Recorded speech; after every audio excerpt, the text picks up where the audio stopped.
भाजप हे गुन्हेगारांचं सर्वात मोठं आश्रयस्थान आहे असं महत्त्वाचं वक्तव्य राऊतांनी केलं। फडणवीसांनी पक्षामध्येच जी.आर काढावा असा सल्ला देखील आता राऊतांनी दिलाय। भाजपनं पक्षात गुन्हेगारांना घेणं थांबवावं असं राऊत म्हणतायत, तर उद्या दाऊदलाही पक्षात घेतील असा जोरदार हल्लाबोल शिवसेना उद्धव बाळासाहेब ठाकरे पक्षाचे नेते खासदार संजय राऊतांनी भारतीय जनता पक्षावर केलेला आहे।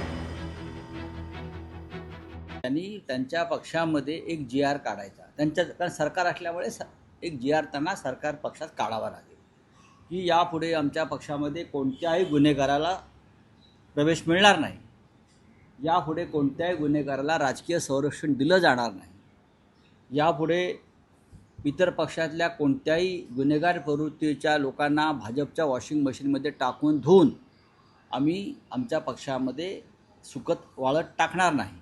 जे अधपतन सध्या सुरू आहे त्याला भारतीय जनता पक्षाची धोरणं कारणीभूत आहे। बरं, मी तर म्हणतो की उद्या जर दाऊद इब्राहिम मुंबईत आला आणि यांच्या पक्षात प्रवेश केला तर त्याला घेतील ते। लोकशाही मराठी ऐका, पहा, जागरूक रहा।